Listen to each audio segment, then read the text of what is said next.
Now, I'd like to talk to you tonight about the first Thanksgiving. And as a historian, I always like to give a little bit of a background, and sometimes I give a lot of a background. But I want us to look at the history of the world. How'd you like to look at the history of the world? I'm going to take you through the history of the world in a nutshell tonight. Imagine back in the Roman Empire period of time. So we have the Mediterranean Sea down here. You have North Africa here, and for those that are listening by radio, I have a big map up here. You have all of Europe, and the Roman Empire controlled it all. Then they began to get overrun with illegal immigrants. They were the Ostrogoths and the Visigoths and the Anglos and the Saxons and the Jutes and the Lombards. They were overrunning the Roman Empire, coming across the Rhine River Valley.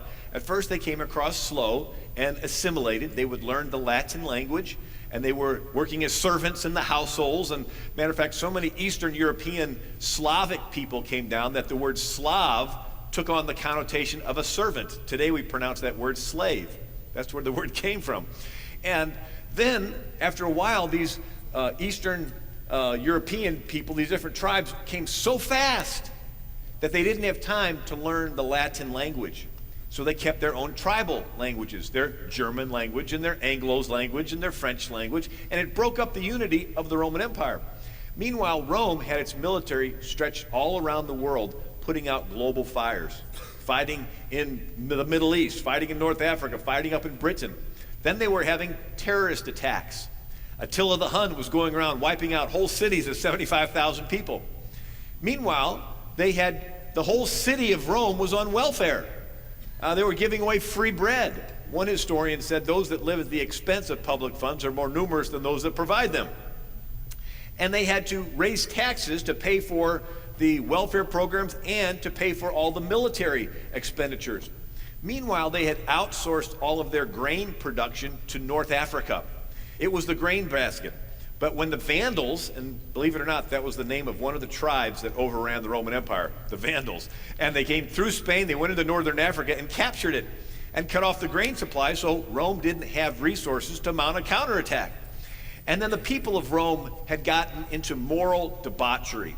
I went to school for 6 months in Rome, and we would tour the homosexual bathhouses, and they would have jacuzzis, but under the floor would be the place where they'd stoke, the slaves would be down there stoking the fire to keep the jacuzzis bubbling. And they had gymnasiums, and of course you think, what's wrong with a gymnasium? Well, gym is the Greek word for naked, so a gymnasium was where a bunch of naked men ran around. And the Jews and Christians that were circumcised wouldn't go there, and for obvious reasons. And Pompeii, remember that place that was buried under the ashes of Mount Vesuvius? We toured there. I don't necessarily recommend it, but they still have on the walls the murals in the different rooms for the specialties that the different prostitutes did. The place was debauched. That's why God let it get destroyed with Mount Vesuvius. But this was Rome. They had a practice called exposure of unwanted infants, where a mother would bear a child and lay it at the father's feet. If he picked it up and inspected it and liked it, they would keep it. If not, she had to get rid of it. And would put it out in some pagan temple or out in the woods, and the early Christians would hear these babies crying and gather them up, and many of them became great preachers. So Rome was falling from the inside. A historian named Salvian in the 5th century said, "The Goths lie but are chaste. The Saxons are savage in cruelty but admirable in chastity. What hope can there be for the Romans when the barbarians are more pure than they?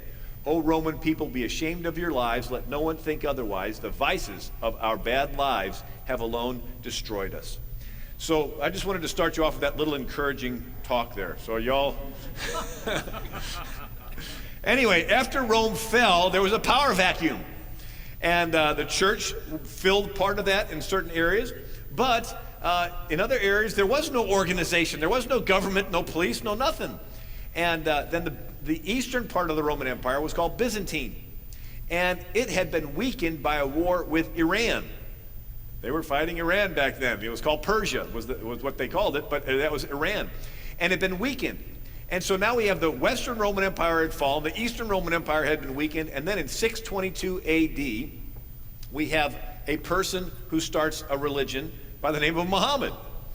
Muhammad starts his religion in Africa, in Arabia, He couldn't read, so all he knew about Christianity was what he heard from when he'd go on his camel drives. His dad died, and he was raised by his uncle, who was a camel driver. And so he heard about Christianity second and third hand. It just so happens that the area where he lived was where there were a bunch of Christian heresies. There was Nestorianism that said Jesus was all God. There was Arianism that said Jesus was all man. There was the Ebionites that said you had to be poor and had to be a Jew before you could be a Christian. As a matter of fact, Muhammad was married to his first wife by her uncle, who was an Ebionite Christian priest. And anyway, Muhammad couldn't read the Old Testament. And so he heard just word of mouth. But see, they had the Old Testament, and then they had the Talmud, which was the written commentary on the Old Testament.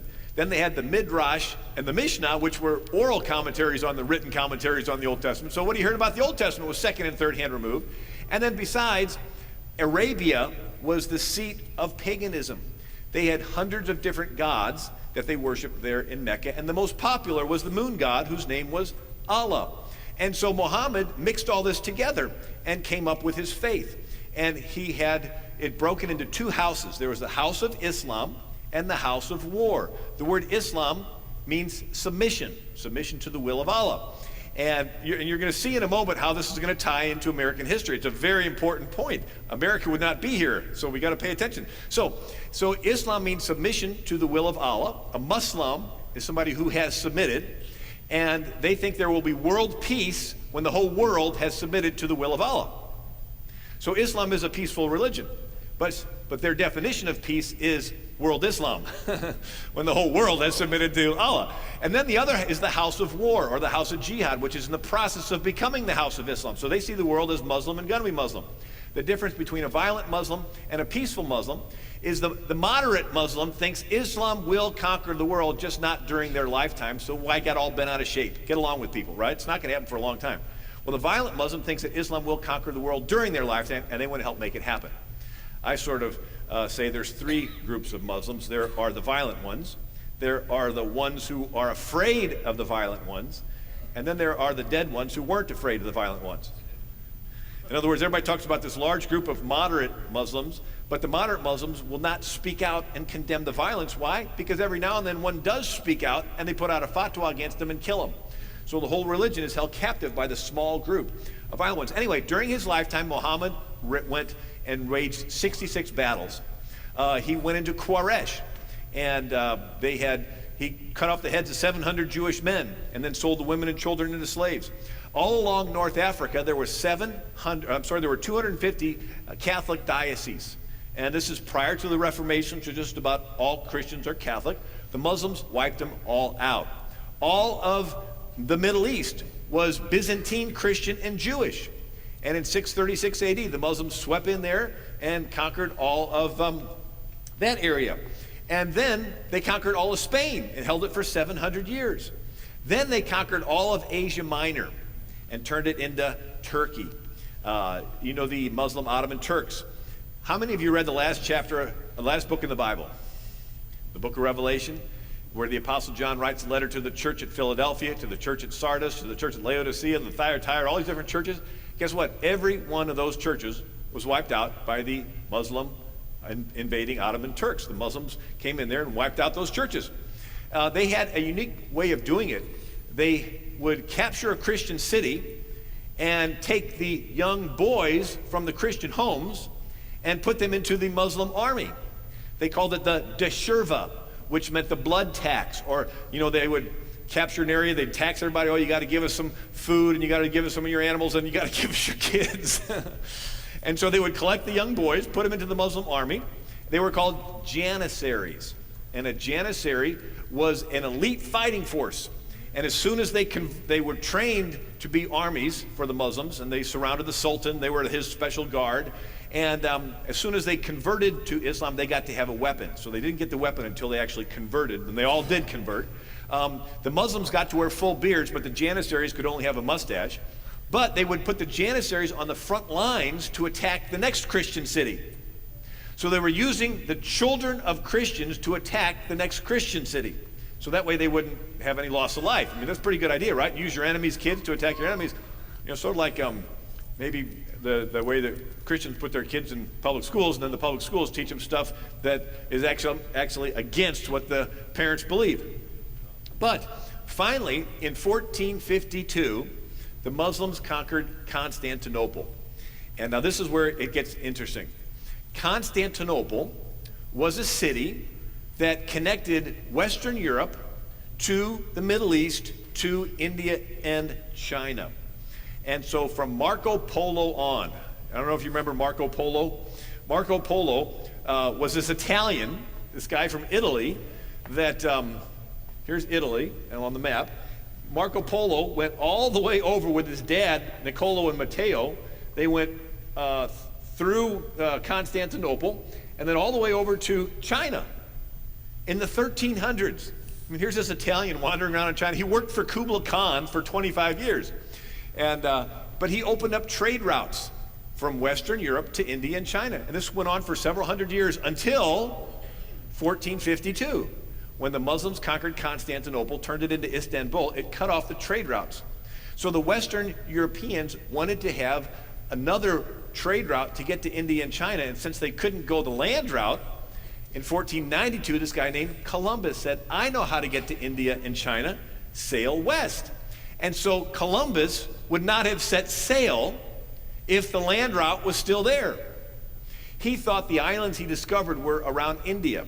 So he named the inhabitants the Indians. He thought that Haiti was Japan. He thought that Cuba was the tip of China. It wasn't until his fourth voyage that Columbus finally admitted he had not found the place. But if Islam in the 1500s was peaceful, Columbus would have never set sail and America would have never been discovered. So you can sort of see how it's coming together historically wise, right? Anyway, when Columbus came to America, he was a Christian, and he said, it was the Lord that put it into my mind. I could feel his hand upon me, the fact that it would be possible to sail from here to the Indies. And he said, all who heard my project rejected it, ridiculing me, but yet the Lord encouraged me with marvelous rays of illumination from the Holy Scripture.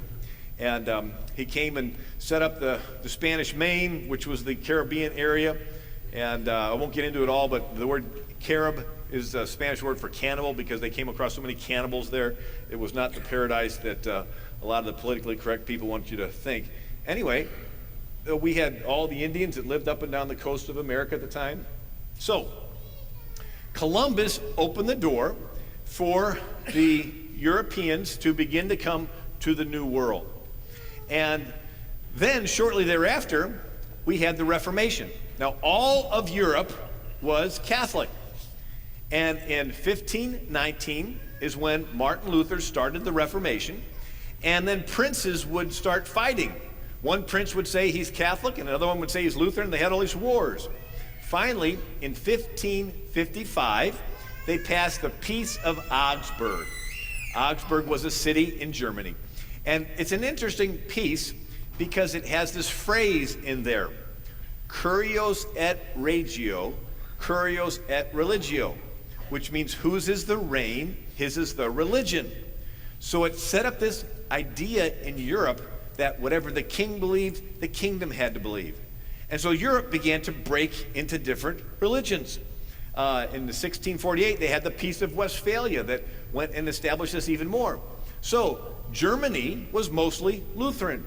Switzerland was Calvinist. Holland was Dutch Reformed. Sweden was Swedish Lutheran. Greece was Greek Orthodox. Russia was Russian Orthodox.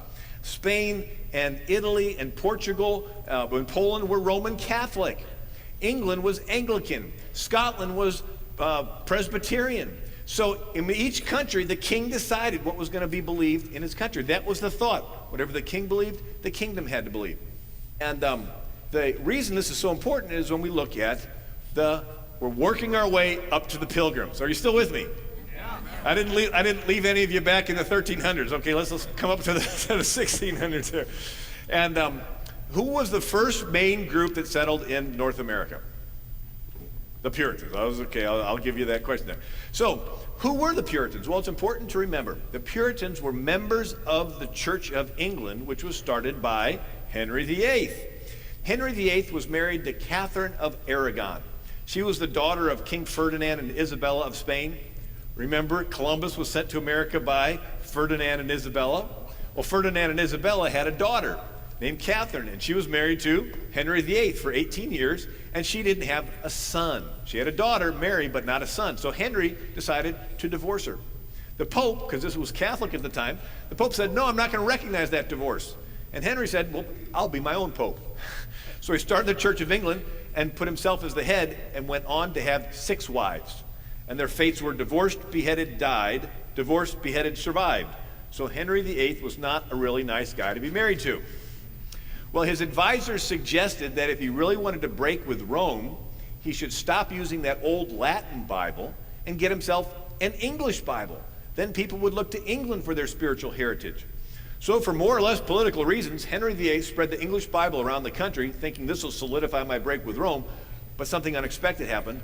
People began to read it and began to compare what was in this Bible to this king divorcing and beheading his wives and being over the church and the corruptions that were involved. And so this group wanted to purify the Church of England. So they were nicknamed the Puritans. Well, the king didn't think he needed any purifying thank you, so he persecuted them.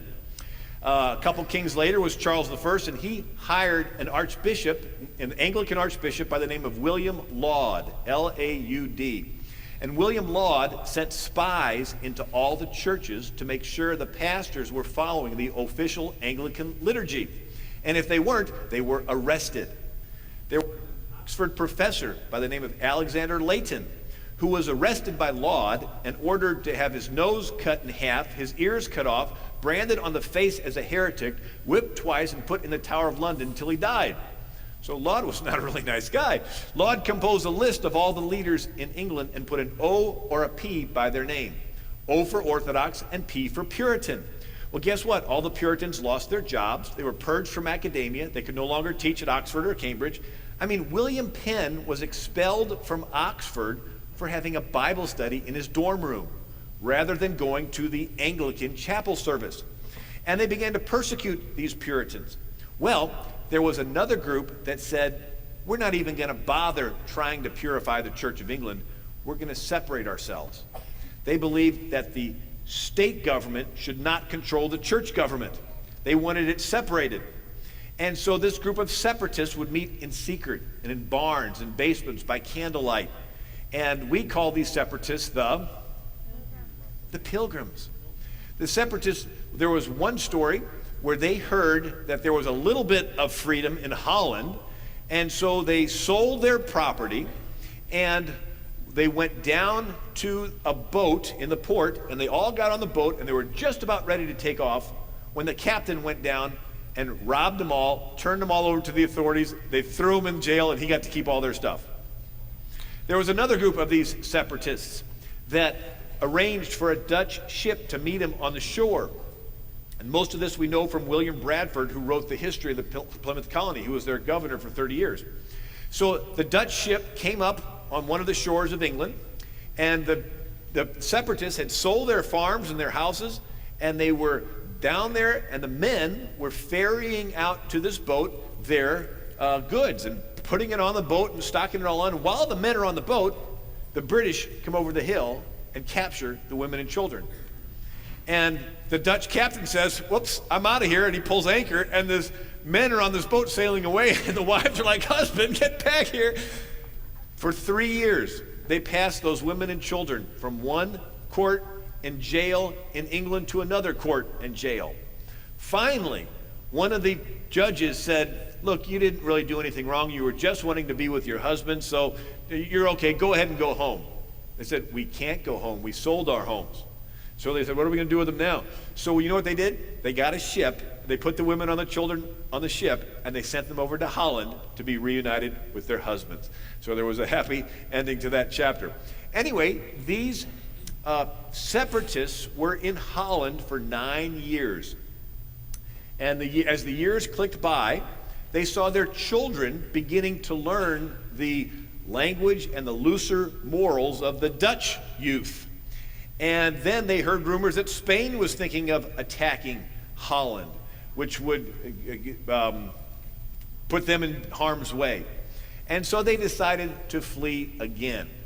And at first they were going to go to British Guyana, believe it or not. And then somebody said, well, there's too many tropical diseases in that area, and it's too close to the Spanish Main. Remember I told you about the Spanish Main, the area of the Caribbean? The first settlement in North America was at Fort Caroline, Florida. These were French Protestant Huguenots. That's what they called them. Some guy named Hugo, and so they called them Huguenots, not astronauts. It was Huguenots. Anyway, these in 1565, they had a settlement there by the St. Johns River, which is today around Jacksonville, Florida, for about 2 years until the Spaniards found out about it, and they came there and captured them and made a little truce with them. And then after the men surrendered, they said, oh, we don't have to keep faith with heretics. And so they killed them. They killed 300 men, chopped off their heads, and they took the women and children captive. And so when the separatist pilgrims heard about this story, they said, we don't want to go anywhere near where Spain is. Let's go to Virginia. So in 1606 is when Virginia was first started. It was a business colony, basically. It was an investment company. There was the London, the Virginia company and the New England company. They wanted to have businesses, trade. I was just up in Maine earlier this year, and they were telling me about the Pine Wars, and Maine was the place where the British got the masts from those long pine trees that they used in all their ships. See, so they saw this as a resource.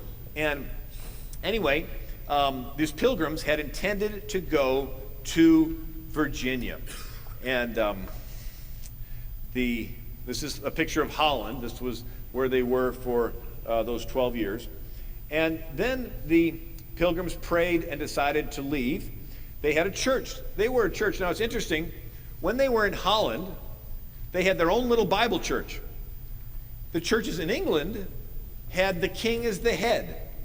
Even the Puritans saw themselves still within the Church of England, but they were sort of like trying to purify it.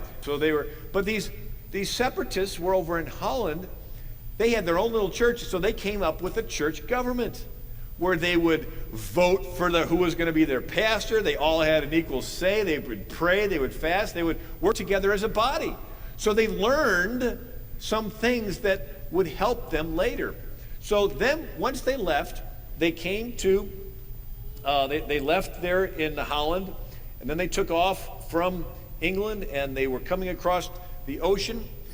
An interesting story, they first had a boat called the Speedwell, but the Speedwell didn't speed well. And they took off, and it began leaking. Now, the old wooden boats were wood ribs put together, and they would caulk them. They'd try to stick some wax or something. But if the captain let the wind blow the sails too hard, it would separate the seams and water would come in. And they think that's what happened, that this captain didn't want to go over to the New World, and so he sort of did this on purpose, because every time they brought the ship back and looked at it, they hold candles up trying to see a hole, they couldn't see any holes. Anyway, time was clicking by. The pilgrims were eating half of the supplies that they were going to use once they got to the New World. So they had to switch to the ship called the Mayflower. But now they're sailing later in the season, and there's more storms. So they leave in September. It's a 65-day journey before they finally come to the New World, but they're caught in all these storms. The storms were so bad that the pilgrims were confined to the between deck, a 4-foot space with no windows. Could you imagine that for over a month of time, being in this little 4-foot space with babies crying? And there was one sailor that was making fun of the pilgrims, calling them psalm singers and puke stockings, because they would always sing psalms and they were always throwing up. And this sailor suddenly caught ill and died. And so the other sailors didn't speak bad about the pilgrims after that. At one point in time, the storm cracked the main beam that was holding up the mast. And one of the pilgrims had a printing press, one of those old rudimentary things with a printer screw. And they stuck it under there and they screwed it back in place and propped the beam back up. And one time, this young man was so tired of the smell, if you can imagine the smell in there, that he decided to go topside to get some fresh air. And he did, and was thrown overboard, and luckily his arm caught a rope, and they pulled him out of the freezing North Atlantic, and he survived, but he never went topside again. Anyway, I'm pretty sure his name was John Howland, but he was the ancestor of many leaders in America, including George W. Bush. And so the Mayflower finally made it to the Americas, but it was blown off course. They were supposed to land in Virginia and be under the Virginia government and walk in and say, okay, we're going to just submit to your government. But they were blown off course, and the time was clicking. It was already into November. And the captain said, that's it. We don't have time to go anyplace else. You're going to stay here. And so they get off the boat. But before they get off, they say, wait a second, there's no government for us to submit to. So they decided to come up with their own government. And they called it the Mayflower Compact. This is the first government document written in the New World. Now, I've read through all the charters of all the states, and I actually put together a book called The Original 13. And I have read through every charter of every colony, every state constitution of the 13 states, and all the amendments up to the present. And then wherever they mention God or faith or Christianity, I put it in here. It's an amazing book when you see the history of each of the 13 states. So when these pilgrims came across, every other charter says King Charles I grants permission for you to have this colony. King James I grants permission for you to have this colony. King George, II grants permission for you to have this colony. Well, this was not the king granting it because there was no king on the boat, so they granted themselves. They said, we, the hereby undersigned, having undertaken for the glory of God and the advancement of the Christian faith a voyage to plant the first colony on the northern parts of Virginia, do form a civil body politic. And so they mutually covenanted themselves together under God. And this was a revolutionary idea. It was no longer the king granting them permission to have a government. They were granting themselves to form a government under God. This was the first government document made in the New World. This was the blueprint for several of the other colonies, specifically Connecticut. And then Connecticut's constitution was the blueprint for the U.S. Constitution. You see, Connecticut had an established denomination of Congregationalism. And it was this church government where the people got to vote for who their pastor was going to be. And they got so used to doing this on a church basis that they said, let's do this for our government officials, because we don't have a king. The king's 3,000 miles away. He can't appoint every little person. And so they decided to vote and elect themselves. They covenanted together, and then they voted. And so that was the blueprint for the U.S. Constitution, which starts off that says, we the people of the United States of America. I mean, you read Canada or Australia or some of those others, it's, they still acknowledge the monarch. The Queen Elizabeth or whatever. But ours starts off, we the people. We grant ourselves, which is an interesting concept because we're the king then. In America, the people are the king. And so when things are bad in a kingdom, and you walk in and you see this king's all upset because all these bad things are going on, and you say, King, what's going on here? All these, they've got servants are raping and beating up each other, and so why don't you? And the king says, I wish somebody would straighten this out. I wish somebody would stop all these terrible things. And you're like, you're the king. You're the one that's supposed to stop it. Well, guess what? In America, the people are the king. And so when there are bad things going on, the king needs to fire some of his servants, some of his public servants. You need to get rid of the bad ones, and you need to put in some new ones. But the king is responsible. We're responsible. And anyway, the Pilgrims write the Mayflower Compact, the first government document done in the New World. And here it is. It says, in ye name of God, amen. And then it goes on to say, having undertaken for ye glory of God and advancement of the Christian faith in honor of our king and country, a voyage to plant the first colony on the northern parts of Virginia. And then they went ashore, and this is where it gets really interesting. Here's William Bradford. He wrote the history of the Plymouth colony. That's another picture of him. And the French and the English and the Dutch used to fish along the eastern coast of America. And they would sometimes lure Indians onto their boat and take them captive and teach them their language, and then have the Indians show them where the good fishing spots are. You gotta watch out, some of those fishermen get a little carried away. And anyway, these Indians became hostile. And so they didn't like these ships from the Europeans coming over. And there were cases where 3 years before the Pilgrims landed, a French ship was shipwrecked right at Cape Cod. And the soldiers, all the sailors got ashore. And William Bradford writes that the Indians never left watching and dogging them till they got the advantage of them, and they killed them all but 3 or 4, whom they sent from one sachem to another, making sport with them and treating them worse than slaves.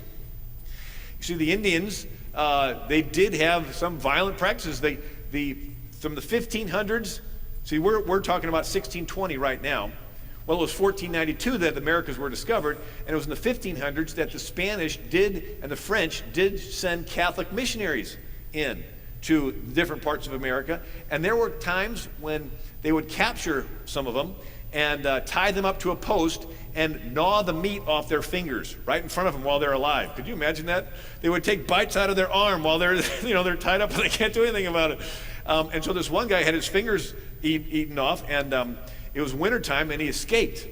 And for weeks made it through the snow, and finally came back, and then finally got a ship, and finally went back over to Europe. And he met with the Pope, and the Pope kissed his gnarled hands. And then after a few years, he said, "I'm called back to go back to those Indians." And he came back over here and ministered a few more years till he was finally killed. And so these were stories that it was a dangerous place to come over here. They risked their lives. Anyway, so just 3 years before the Pilgrims landed, this French ship was wiped out at that very spot. But something happened. The entire tribe there at the Cape Cod area had been killed by a plague. Now, chances are the plague was because they didn't have immunity to European diseases, which like smallpox and stuff, but nevertheless, they had been wiped out. But lo and behold, right before that happened, one of those ships that stopped by lured one of the Indians on board by the name of Squanto. And he was taken and sold as a slave in Spain. And the story is that he was purchased by some monks, and they gave him his freedom. And he hitchhiked his way across Europe. We're talking the early 1600s. This Indian wandering around Europe, gets to England, and tries to get passage back to America. But he's in England for like 9 years.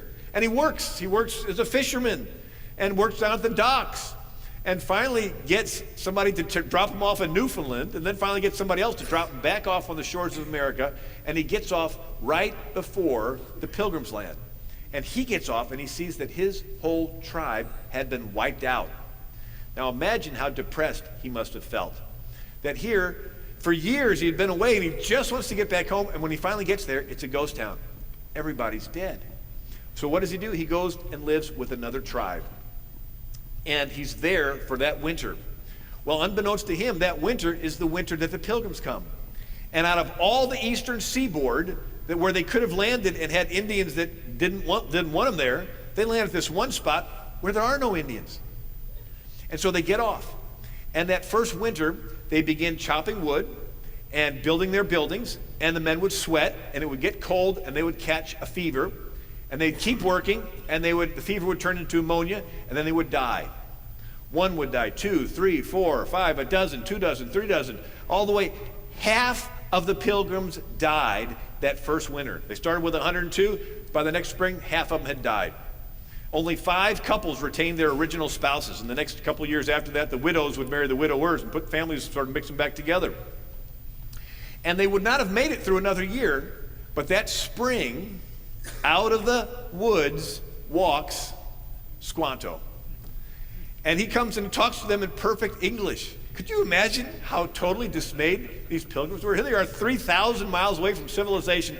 This Indian walks out of the woods and says, "Oh, how are you guys doing?" He goes, "Oh, you're from London? Oh, yeah, I used to live in London." "Oh, the pub down on Wharf Street," or I don't know what, and these Indians are like, and then besides that, this Indian happens to know everything about the area where they had landed. "Oh, I grew up here. Yeah, right on the other side of that hill's a spring, and if you go over there," and Squanto showed them how to catch fish. They said, "Oh, we're trying to catch fish." He says, "We can't do it." He goes, "Oh, spawning season's coming up. You better get your nets ready. You're going to harvest them." Well, they get out there, and they just harvest these fish.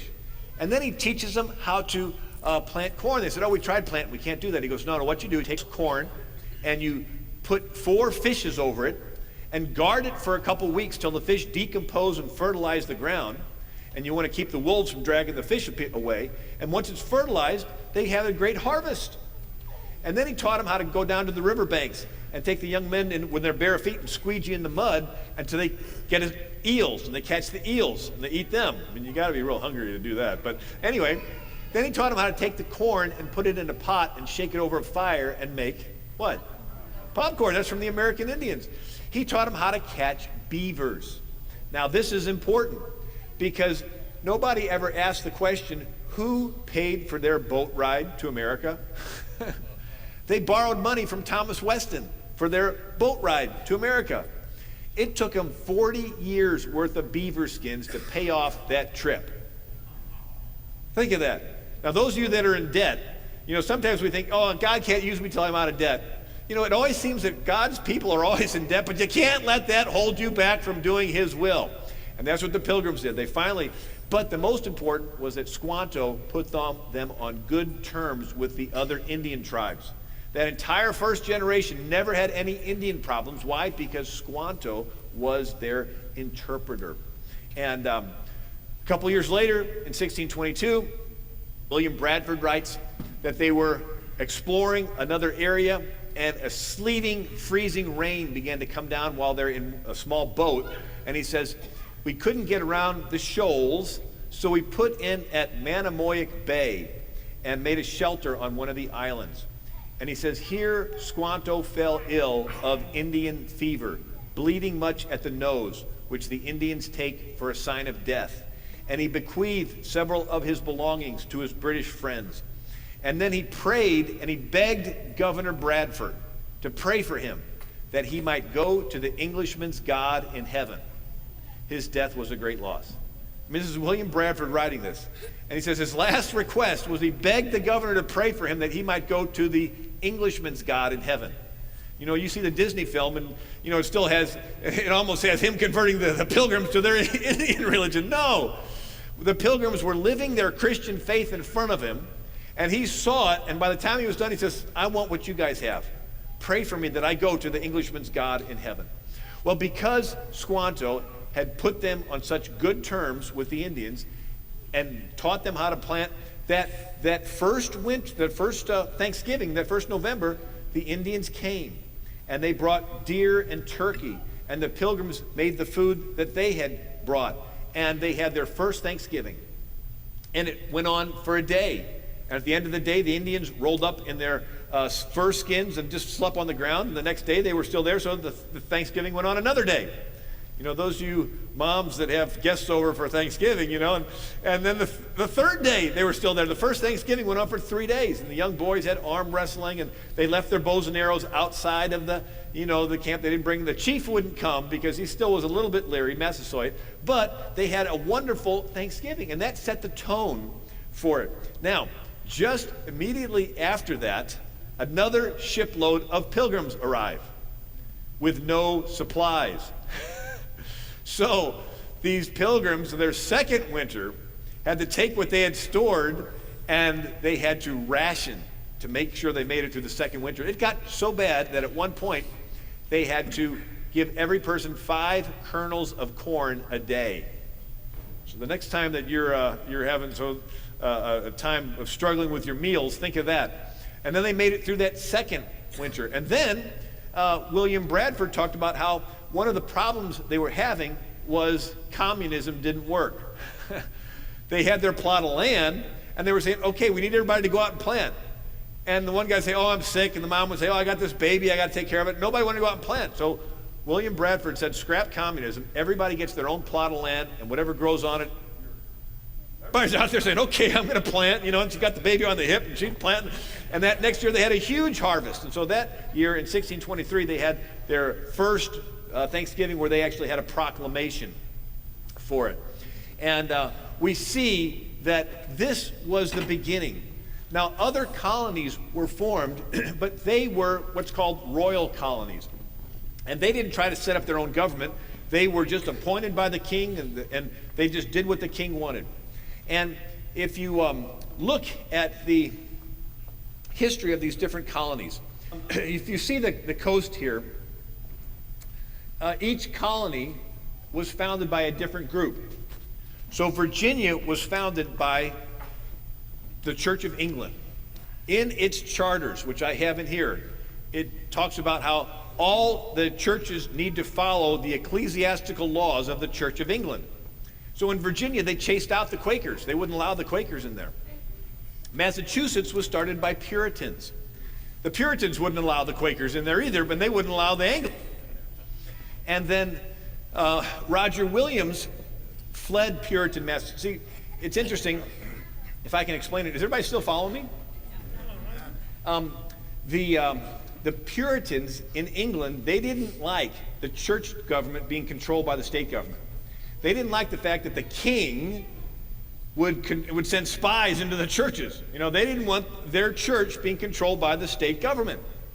But once these Puritans got to America, 20,000 of them came across. We just had 102 pilgrims, but 20,000 Puritans came across. They settled in Massachusetts. Once in Massachusetts, they realized they were the government.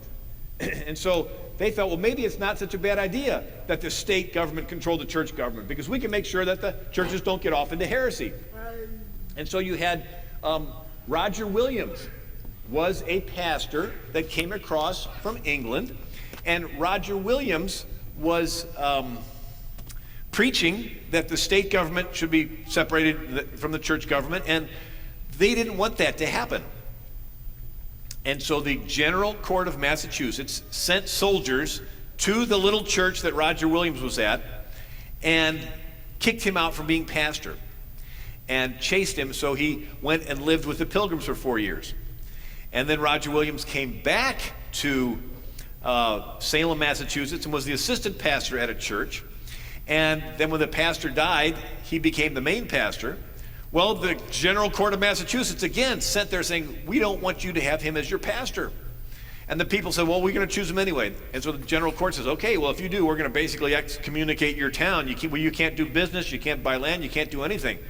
And so even Roger Williams' wife was saying, look, you're getting a little carried away with this.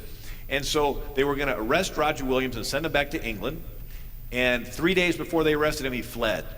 And he fled and founded Providence, Rhode Island. And he founded the first Baptist church in America.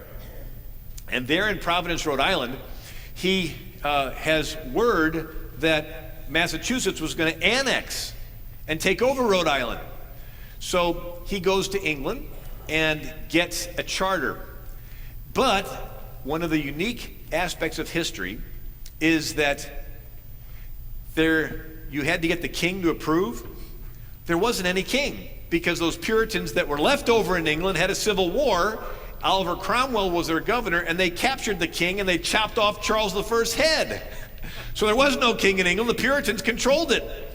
And so Oliver Cromwell was the king, was the Lord Protectorate, and his Secretary of State was Sir Henry Vane. So Sir Henry Vane signed the charter for the colony of Rhode Island, which did not require the church to submit to the king. So it was a unique charter. And so Rhode Island was a colony that was predominantly Baptist. And it was unique because all the other colonies had requirements for faith, but this one didn't. And that's because they understood that true religion was from the inside out, not forced by the government from the outside in. And but anyway, so Roger Williams gets word that the Massachusetts General Court that chased him out was led by John Cotton, that John Cotton was trying to defend what he said. And so Roger Williams says, well, I'm going to defend my stand. So when he's in England, he writes a letter called The Bloody Tenet of Persecution for Conscience Sake. And then he writes another letter where he criticizes John Cotton. And I want to read a portion of this because it shows up in some of the other places in our country's history. That he's over in England and he writes this. He says that John Cotton overlooks a very important point. He says, the church, first, the faithful labors of many witnesses of Jesus Christ existing in the world, abundantly proving that the church of the Jews in the Old Testament is the type, and the church of the Christians in the New Testament is the antitype. but both are separated from the world. And when they have opened a gap or a hedge in the wall of separation between the garden of the church and the wilderness of the world, God hath ever broken down the wall, removed the candlestick, and made his garden a wilderness, as it is to this day. And that therefore, if he is ever pleased to restore his garden and paradise again, it must necessarily be walled in peculiarly unto himself from the world. And that all that shall be saved out of the world and transplanted out of the world into the garden of his church, a separation of the holy from the unholy. Now, did you catch that? There was some terminology in there that I want to comment on. This is Isaiah chapter 5. It says, "My well-beloved hath a garden, has a vineyard in a very fruitful hill. And he fenced it and gathered stones thereof and planted it with the choicest vines and built a tower in the midst and made a winepress therein. And he looked that it should bring forth grapes, and behold, it brought forth wild grapes. And now, O inhabitants of Jerusalem and men of Judah, judge, I pray thee, betwixt me and my vineyard. What could have been done more to my vineyard that I have not done?" And he says, "And now go tell, what will I do? I will take the hedge away, and it shall be eaten up, and I will break down the wall thereof, and it shall be trodden down. For the vineyard of the Lord of hosts is Israel, and the men of Judah are his plant. And he looked for judgment and instead found oppression." So we have this analogy that there's the garden of the church, and it's walled or hedged in from the wilderness of the world. But if the people sin, God will allow the wall or the hedge to be broken down, and his church will be trampled. But if the people repent of his sins, God will rebuild the wall separating church and state. This is the analogy that Roger Williams, the founder of the Baptist Church in America, because he had been the pastor of a church, and the wall had been trampled down when the general court came in and said, "You can't be the pastor." Now, the reason this is important is because this was in the year 1644. Well, in 1801, Thomas Jefferson writes a letter to who? The Danbury Baptists. And he says what? He says that believing with you that religion is something between man and his God, and the legislative powers of government reach to actions only, not to opinions, thus showing that there's a wall of separation between church and state. Jefferson is talking about this, what? Wall of separation between church and state. And who's he talking to? He's talking about it to these Baptists. And what are the Baptists? Their whole denomination was founded in America based on this concept that they didn't want the state government controlling their church government. They wanted a wall around their garden to protect it from the wilderness of the world from trampling on it. So Jefferson understood it, and the Danbury Baptists understood it, that this wall of separation was to keep the government from coming in and telling the churches what they can and cannot do. Is that making sense? And Jefferson explains himself. I wrote a book called Backfired, and I actually put Jefferson's quote in here. In 1808, Jefferson writes this to Samuel Miller. He says, "I consider the federal government as prohibited by the Constitution from intermeddling with religious institutions, their doctrines, their disciplines, or their exercises." He says, "This results not only from the provision that no law shall be made respecting the establishment of religion or prohibiting the free exercise thereof, but that which reserves to the states the powers not delegated to the federal government." That's an important point, because the first 10 amendments were the states limiting the power of the federal government. And he says, "Certainly no power to prescribe any religious exercise or to assume authority in religious discipline has been delegated to the federal government." It says, "I do not believe it is in the best interest of religion to invite civil magistrates to direct its exercises, its disciplines, or its doctrines. Every religious society has the right to determine for itself the times of these exercises, the objects proper to them according to their own particular tenets." What's Jefferson saying?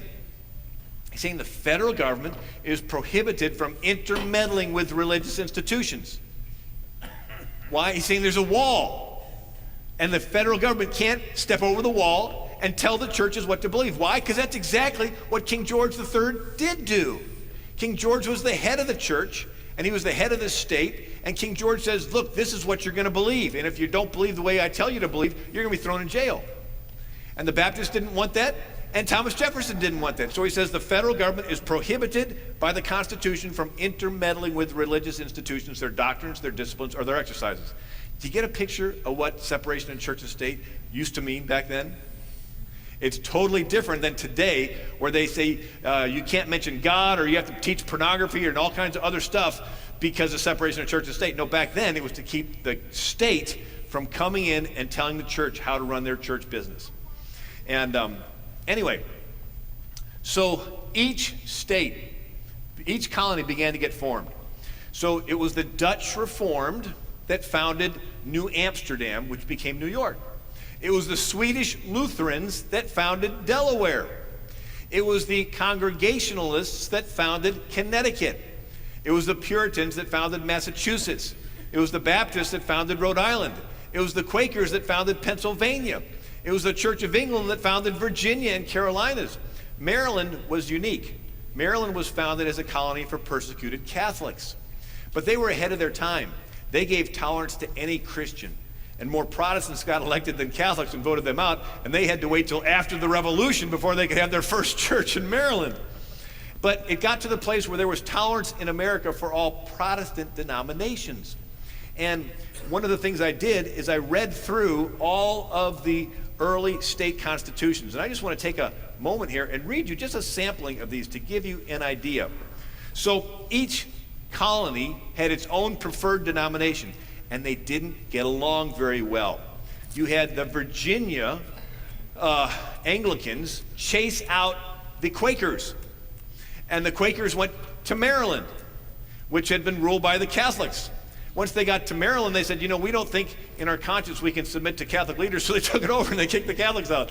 Well, then you had, in New York, was Dutch Reformed. They didn't like the Lutherans, so they chased the Lutherans out. You had so it took them a long time to learn how to get along with each other.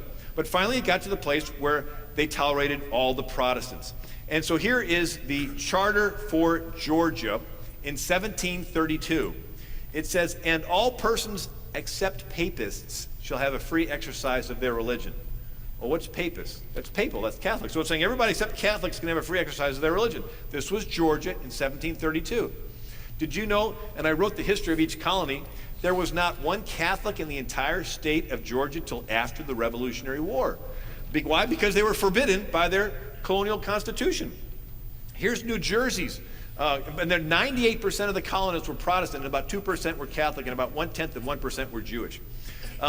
Here is the state constitution of New Jersey in 1776. It says, no Protestant inhabitant of this colony shall be denied the enjoyment of any civil right. Did you catch that? Here's North Carolina's state constitution of 1776. It says, no person who denies the being of God or the truth of the Protestant religion shall hold any office in this state. Here's Vermont's state constitution of 1777. Nor can any man who professes the Protestant religion be justly deprived of any civil right. Here's South Carolina's state constitution of 1778. The Christian Protestant religion is hereby deemed the established religion of this state. Here is Massachusetts state constitution, written by John Adams. It says that the state may lay a tax for the support and maintenance of public Protestant teachers of piety and religion. Did you see anything in common in there? The word Protestant. So before the Revolutionary War, it was only tolerance for Protestants. And then when the war happened, the Catholics, the 2% Catholics, fought side by side against the king. And so the rest of the country said, look, if you're willing to bleed and die for our freedom, you deserve the right to be able to go ahead and practice your religion here. So after the Revolutionary War, Catholics began to be tolerated in America. There were actually 56 signers of the Declaration of Independence. One was Catholic. His name was Charles Carroll. He was the richest man in America, and his cousin started Georgetown. He had another cousin, Daniel Carroll, that signed the Constitution and donated the land that our U.S. Capitol is built on. And anyway, John Carroll was the one that founded Georgetown. He had grown up in Maryland and went to Europe, became a priest, came back to Maryland, and since there was not one Catholic church in the whole state, he started one on his mother's farm. You see, Protestants back then didn't think that somebody could be loyal to the Pope and loyal to America. But John Carroll was such a good patriot, the Continental Congress sent him to Canada with Ben Franklin to try to get that French Catholic country of Canada to join us in the Revolution. Well, Canada didn't, but John Carroll made such a good impression that 4 states changed their constitutions to allow Catholics to hold office, and eventually they all did. And they did this by saying all you had to do was be a Christian. For example, here is Maryland's state constitution of 1776. No other test is required to hold office than an oath of support to the state and a declaration of belief in the Christian religion. Here is South Carolina. All denominations of Christians in this state, demeaning themselves peacefully and faithfully, shall enjoy equal religious privileges. Here's North Carolina's state constitution of 1835. 1835, that's quite a time into our country's history. It says, no person who denies the being of God or the truth of the Christian religion shall hold any office in this state. Here's Delaware's state constitution. I love this one. It says, every office holder shall make the declaration, I profess faith in God the Father, in Jesus Christ, his only Son, the Holy Ghost, one God, blessed forevermore, and I do acknowledge the scriptures of the Old and New Testament to be given by divine inspiration. Now, I don't know if you're still awake or if you caught that, but that sounds like an oath to join a church.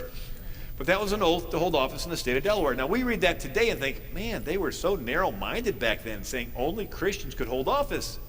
Guess what? They thought they were being very generous and progressive, and in fact, they were as compared to Europe. Because in Europe, you had to belong to a particular denomination of Christianity in each country to hold office. In England, they passed the Test Act of 1673, requiring all office holders to be Anglican. In Germany, it was Lutheran. In Switzerland, it was Calvinist. In Italy, Spain, France, and Austria, it was Roman Catholic. In Holland, it was Dutch Reformed. In Scotland, it was Presbyterian. In England, it was Anglican. So they said, look, in our state, all you got to do is be a Christian. It was the most generous in the world at the time. And here's Pennsylvania's state constitution, signed by Benjamin Franklin. Frame of Government, Chapter 2, Section 10. Every office holder shall make the declaration, I do believe in one God, the creator and governor of the universe, the rewarder of the good, the punisher of the wicked, and I do acknowledge the scriptures of the Old and New Testament to be given by divine inspiration. What's that? They had to acknowledge the scriptures of the Old and New Testament to be given by divine inspiration. In other words, they not only had to lay their hand on a Bible to swear into office, they had to swear they believed in the Bible in order to hold office. Which sort of makes sense. What good would it do to lay your hand on a book you didn't believe in? I mean, you may as well swear in on a cookbook, open it up to spaghetti or something. I mean, it's the idea that you're calling a higher power to hold you accountable to perform the oath you said you're going to do. And then the next thought that comes into our mind is, well, wait a second, what about separation of church and state? How can they require people to be Christian to hold office if there was separation? Easy. Back then, separation was simply keeping the federal government out of the state government business. But that's what the first 10 amendments were.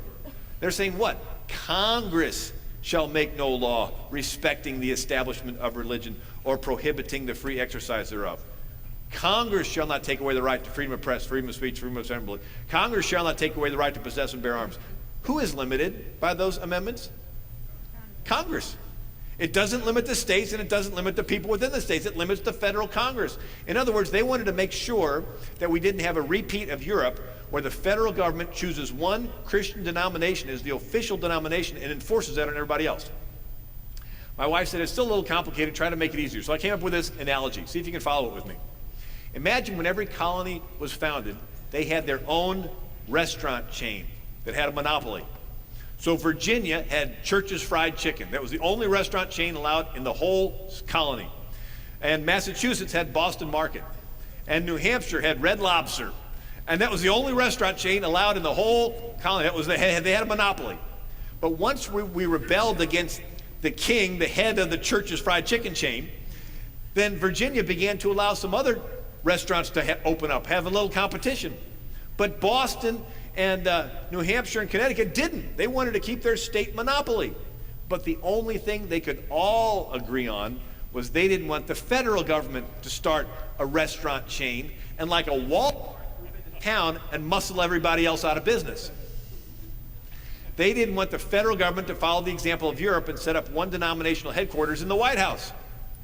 So that's what the First Amendment says. Congress shall make no law respecting an establishment of religion or prohibiting the free exercise thereof. It could very easily say Congress shall not establish a restaurant chain or regulate the restaurant business of the states. Did you see that? How many followed me on that? Okay, so we see that you drop a pebble in the pond, the ripples go out. So first there was tolerance in America only for Puritans. Then it went out to Protestants. Then it went out to Catholics. And then in the early 1800s, it went out to liberal Christians like Unitarians and Universalists. I mean, they were a minority within a minority, very small, but they quoted from the Bible, they talked about Jesus, and so they got tolerated as a liberal Christian denomination. And there's only 0.1% Unitarian Universalists in America today. And then in the middle 1800s, do you know that the first Jews to hold office in America was in, I apologize, I'm messing up this microphone here a little bit, but you can still hear me, can't you? The first Jews came to America in 1654. Now remember Ferdinand and Isabella of Spain, the ones that sent Columbus to America? Right?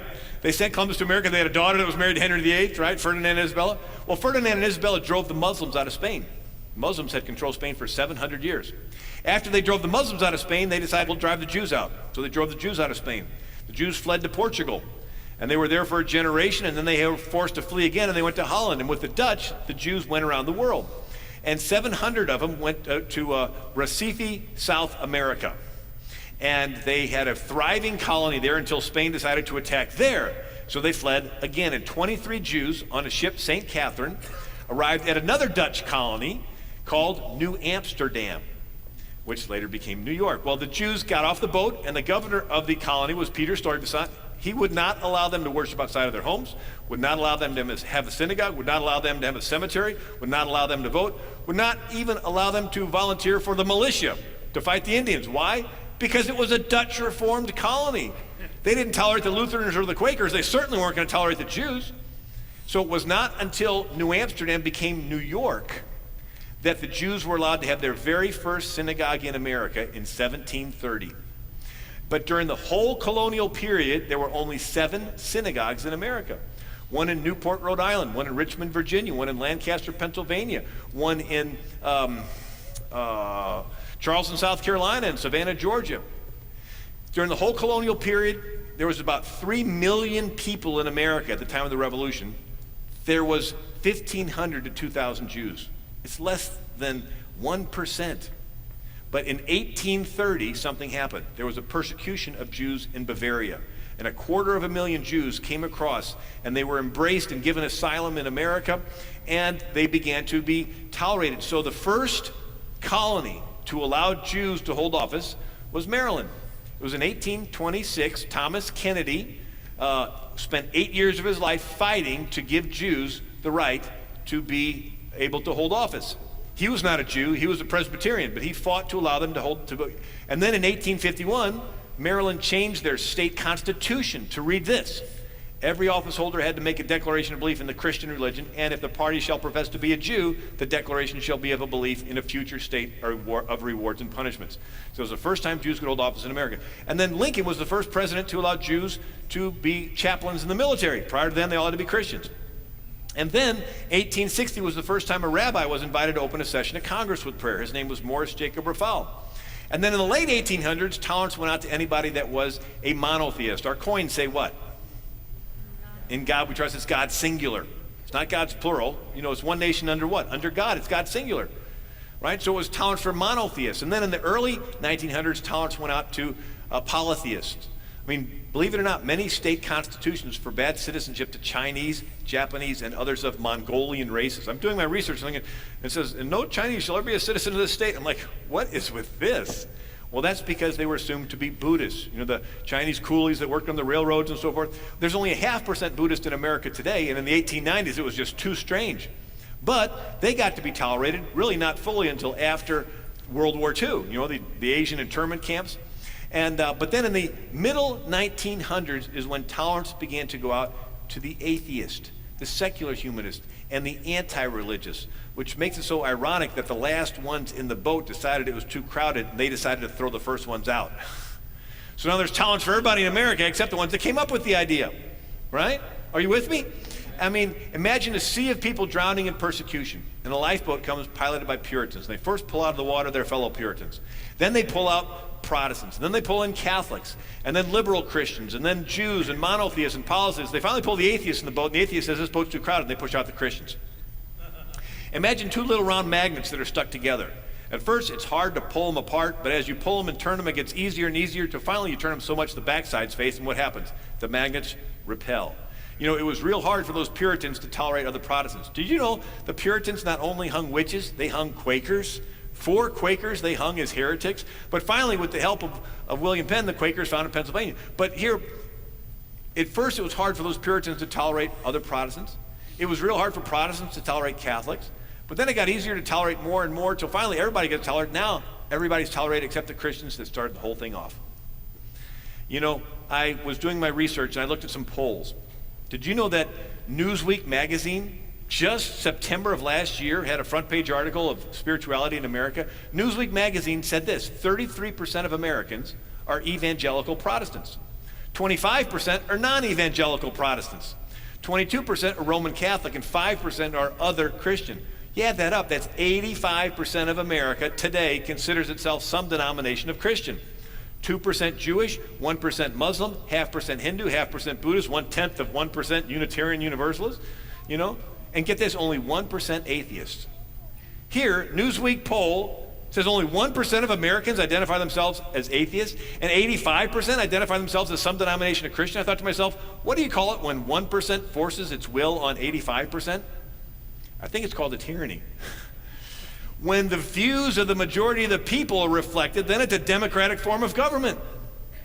We're not a democratic form of government anymore. We're not a constitutional republic anymore. It's an oligarchy. We're ruled by a few unelected judges. No, so I looked at the polls today, then I looked at the polls back in time.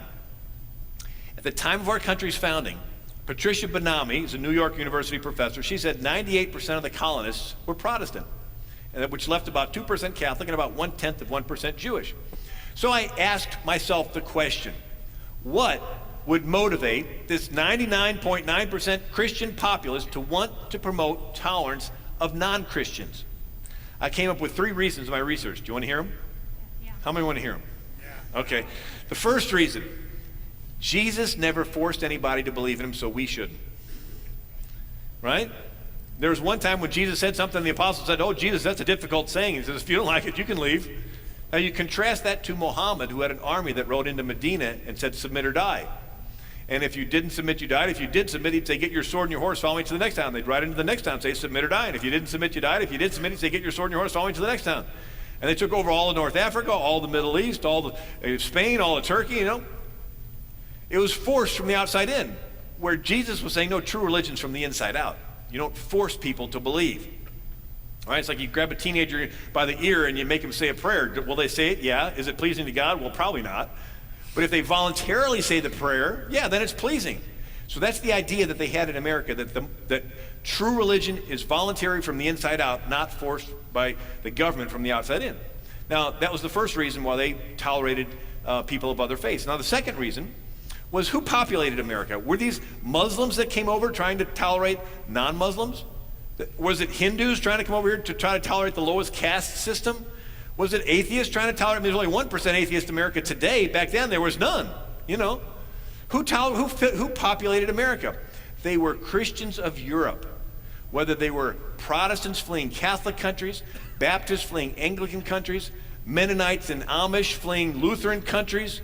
You know, the Salzburger Lutherans of Salzburg, Austria, fleeing the Catholics when the Catholic. You know, each different one fled to America, insisting on the right to worship God according to the dictates of their own conscience. Once they got here, they said, you know, to be intellectually consistent, the same right I'm demanding for myself, I need to grant to these other Christians. In other words, do unto others as you would have them do unto you. This was a Christian idea. And because no one Christian denomination had the majority, they had to learn how to get along with each other. I love the quote from Charles Carroll, the one Catholic that signed the Declaration of Independence. He said this: observing the Christian faith divided into so many different sects, S-E-C-T-S, sects. He says, observing the Christian faith divided into so many different sects gave me the assurance that no one sect would become so predominant as to become the religion of the state. This hope was early on entertained, thus I jealously entered into the revolution with many others. In other words, you know how we drive down the street and see all the different denominations and we think, oh, isn't this terrible? The body of Christ is so divided. They drove down the street and saw all the different churches and said, wonderful, free market. They're all going to be trying to get attenders and members of their churches, and they're going to make sure that no one denomination will become so predominant as to have a majority and then force its will on the others. That was the only ditch they thought that was on the side of the road, was one denomination setting up their headquarters in the White House. They never imagined in their wildest dreams that 200 years later somebody would want to get rid of the very mention of God. Right?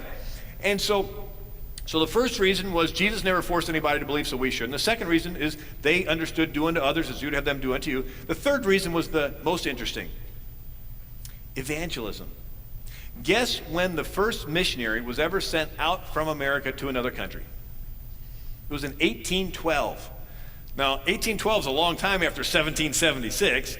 1812 is a long time after 1620 when the Pilgrims came over. 1812 is the first time a missionary was sent out from America to another country. His name was Adoniram Judson, was a Baptist who went to Rangoon, Burma. So prior to 1812, the common understanding of how you could communicate your faith to somebody of another faith was what? Was to allow them to come here and live in your neighborhood and hopefully have a little neighborhood evangelism, where they would get a chance to meet you and you'd be so nice to them that they would be interested in wanting to learn what you believe. So these were the three reasons. Jesus never forced anybody to believe, so we shouldn't. Do unto others as you'd have them do unto you. And the evangelism. These were Christian reasons to the 99% Christian populace where they decided that they wanted to tolerate non-Christians, which highlights the utter hypocrisy today that everybody's being tolerated except the ones that came up with the idea of tolerance. Again, America was not founded by Muslims trying to figure out how to tolerate non-Muslims or Hindus trying to figure out how to tolerate the lowest caste system and treat them like a Brahmin. No,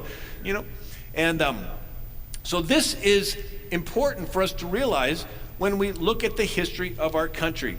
And I wanted to get to this. So this is Robert Winthrop. He's the one that founded the Puritan, Massachusetts. This is Roger Williams that founded Rhode Island. I'm just going through some pictures here. Here's William Penn. And William Penn, it's interesting. Can I tell you a little story? Of course, you're here and I'm talking, so I guess I can. William Penn's dad was Admiral William Penn, who was an officer for Charles I in the Navy and for Oliver Cromwell in the Navy. He fought against Spain and went down to the Caribbean and he captured Jamaica. And it's interesting because he set up a little fort there, and the fort was too far away from England to be defended. So as the years went by, the fort was the place where the privateers and the pirates would go, and they would rob the Spanish ships and they would bring all their booty back to this Port Royal. And Port Royal got so debauched and such a terrible place. You remember the Pirates of the Caribbean? The place where they're all running around, And it got so bad that in 1692, God let a tsunami happen. And an earthquake hit, and Port Royal sunk underwater. 40-foot waves overswept the whole place. And today, if you go to Kingston, Jamaica, about 40 feet underwater are the ruins of Port Royal. It was the richest city in America. It was more prosperous than Boston. And anyway, just thought I'd throw that in. But that was William Penn's dad, Admiral William Penn, that captured Jamaica. And he defeated the Dutch. You see, Spain was so powerful that England and the Dutch fought together against Spain. Once the Spanish Armada was destroyed, the English decided, while we're attacking, let's attack Holland. So England, with Admiral William Penn, conquered the Dutch in the First Anglo-Dutch War. Well, Charles II, after Oliver Cromwell, they had a civil war in England. They chopped off Charles I's head. Oliver Cromwell was in. Then when Oliver Cromwell, his son was lousy, so they brought back Charles II, who was the son of Charles I that his head chopped off. So Charles II is now back on the throne. And he wants to reward Admiral William Penn, but he doesn't have any money. So he gives him a bunch of background, some piece of land and way out in the distance place and in America. And so Admiral William Penn dies, and so he decides to give the land to Admiral William Penn's son, who was William Penn. Now, William Penn had disappointed his dad because he converted and became a Quaker. This was I mean, the Quakers were not liked at all. And William Penn, the son, had spent 8 months in the Tower of London. I mean, here he is, the son of this prestigious admiral, and he's in the Tower of London because he converted to become a Quaker. Anyway, he's let out, and King Charles II honors the promise to his father and gives him a plot of land over in America. So William Penn comes to America. He decides that he wants to buy the land from the Indians instead of taking it away.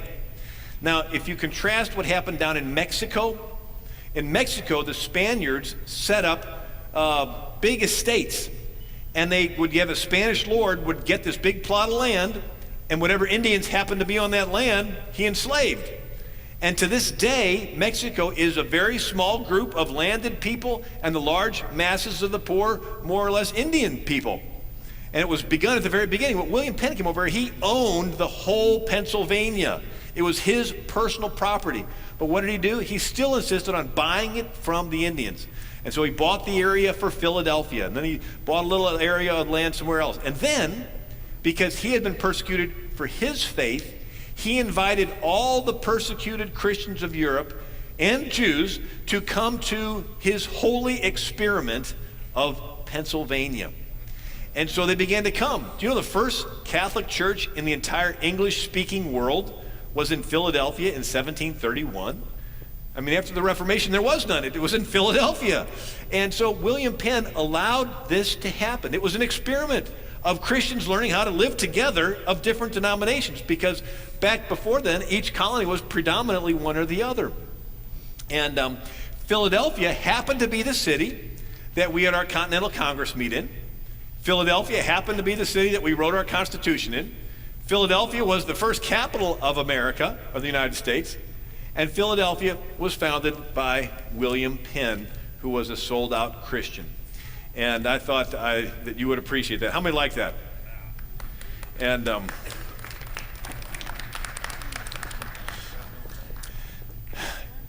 you know, different presidents would declare different days of prayer. It's sort of like this. When things went bad, the colonists would declare days of prayer. When things got really bad, they would declare days of fasting and prayer. And then when the answer came, they would declare days of thanksgiving. There was a case when there was a famine, and they declared a day of prayer. The famine kept going. They declared a day of fasting and prayer. And then at the last minute, a boat of grain, a boat came in with supplies on it. They canceled the fasting, and they had a day of thanksgiving. And it was this idea that they were in a relationship with God, which means they weren't deists. Because a classic deist says that God created the laws of nature and then left. So why pray? Because prayer can't change anything. And so they were not deists. They believed in an interactive relationship with God. I was amazed in doing my research. I put together a book called Treasury of Presidential Quotations. Many presidents declared days of prayer. Many presidents declared days of fasting. Did you know that John Adams declared a day of fasting in 1799 during a threatened war with France? James Madison declared a day of fasting during the War of 1812. Lincoln declared a day of fasting during the Civil War. Even Woodrow Wilson declared a day of fasting and prayer in 1918 during World War I. But then we had different presidents that declared days of thanksgiving. Matter of fact, the first one was the President George Washington.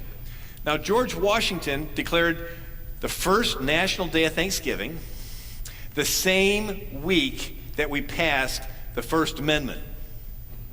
So here, the First Amendment, which today is being used to get rid of God, the First Amendment was passed that same week. Washington declares a day of thanksgiving to Almighty God, thanking him for the First Amendment. And so you had different presidents declaring, but it was Abraham Lincoln that made it an annual event. And so every president from Abraham Lincoln until now has had an annual National Day of Thanksgiving to Almighty God. And I put those in this book, Treasury of Presidential Quotations. You get to read what Grover Cleveland said, and Harry S. Truman said, and Dwight Eisenhower said. They all declared days of thanksgiving to Almighty God. And it's interesting that they weren't thanking the Indians. I mean, they were thankful for the Indians, but their days of Thanksgiving weren't to just have a thing to thank the Indians. And that's what they teach in public schools. You know, this is James Madison. He's the guy that wrote the First Amendment. he should have a clue what the First Amendment meant. When he was president, we had the War of 1812. The British began to attack, so he declared a day of prayer. The British burnt the White House, so he declared fasting and prayer. We're getting serious here. They're burning our Capitol. And then when we won, he declared a day of thanksgiving to Almighty God.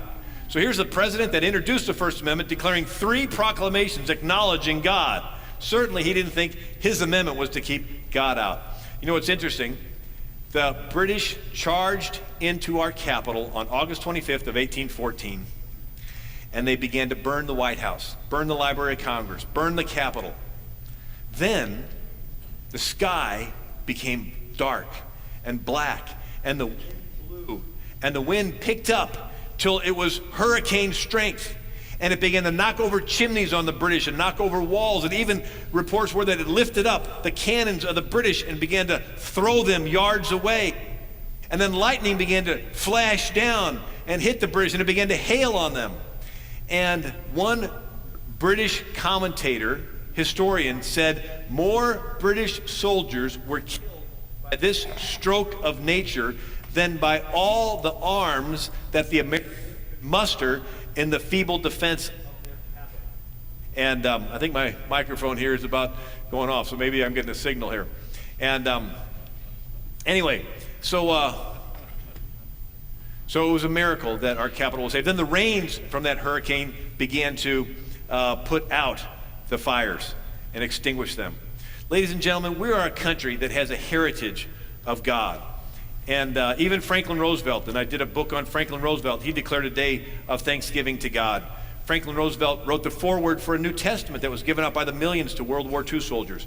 And Franklin Roosevelt he had a day of where he acknowledged the 400th anniversary of the printing of the English Bible. And he said, we cannot trace our rise as a nation without reckoning the place the Bible has occupied in the advances of our republic. You know, in closing, I just like to remind you, someday you're going to be dead. So just thought I'd leave you on a little encouraging note. Someday you're going to be dead and you're going to be in heaven. And all you'll be able to do is talk about what you did on earth.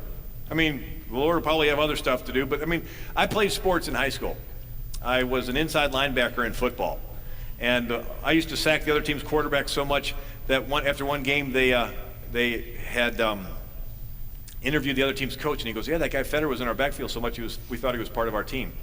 And I went to the state finals in the high hurdles, 120-yard high hurdles in 1976. But all I can do is tell you stories. I can't go back and do it because I'm 49 years old. And someday you and I will be in heaven, and we won't be able to come back to earth because we'll be up there. But imagine this. Imagine when you've been there 10,000 years, bright shining as the sun, with no less days to sing his praise than when you've just begun. Imagine being in heaven 10,000 years and you get a chance to meet Moses. That'd be pretty cool, wouldn't it? Walk along the streets of gold, you meet Moses. Maybe he'll invite you over to his place. Imagine you get there, and he's probably got one of these fireplaces where the logs don't burn out.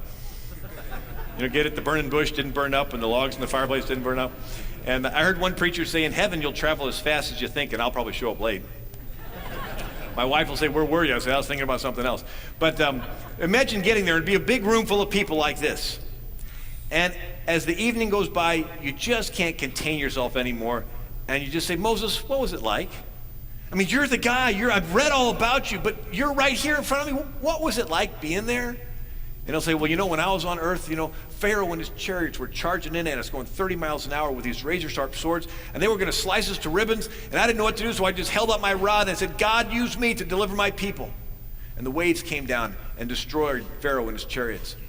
And then we're going to look around the room and see David and say, David, tell us, what was it like being there? I mean, you're the guy. I've read all about you. What was it like? And David will say, well, you know, I was just 17 years old, and this guy named Goliath was mocking our God and mocking our faith, and the grown-ups were too afraid to do anything about it. They stood around for 40 days. And I said, if they're not going to do anything, I'm going to do something. So I go out there with my sling, and I hit him in the head, and I take his own sword and chop his head off. And then we're going to see the Apostle Paul in the room, and he's going to tell his story. And we're going to see Deborah and Gideon and Samson, all the great saints of old. Finally, the room's going to get quiet, and everybody's going to look at you. And they're going to say, you, tell us your story. What did you do when you were on earth? What were they saying about God in your country? What were they saying about the faith, about the Ten Commandments, about marriage that God instituted in the first part of Genesis? Tell us about what you did to stand up for the life that God created in the mother's womb. Tell us, what did you do when you were on earth? You know, I'd hate for any of us to be in heaven and Jesus to say, come here. And you come and there's a screen and you see all kinds of miracles and great things happening and throngs of people coming to the Lord, and him saying, this is what you could have done if you'd have been just a little more sold out to me. And realize you can't go back to earth and do another thing. Well, ladies and gentlemen, you're still on the earth. You're still on the track, the football field. You're still there. This is the opportunity that you and I have, that you'll be able to talk about for eternity, what you do for the Lord in your life here. Well, I'd like to thank you for the few minutes of speaking and invite Vic back up. Thank you so much, ladies and gentlemen, for this, and have a happy Thanksgiving and honoring our Lord. You've been watching a special program originating at a VCY America rally. Audio tapes or CDs are available of this presentation for a donation of $5, or you may obtain a videotape or DVD for a donation of $20. Write VCY Tape Ministry, 3434 West Kilbourne Avenue, Milwaukee, Wisconsin, 53208. Or you may call 1-800-729-9829. This rally has been a special presentation of VCY America.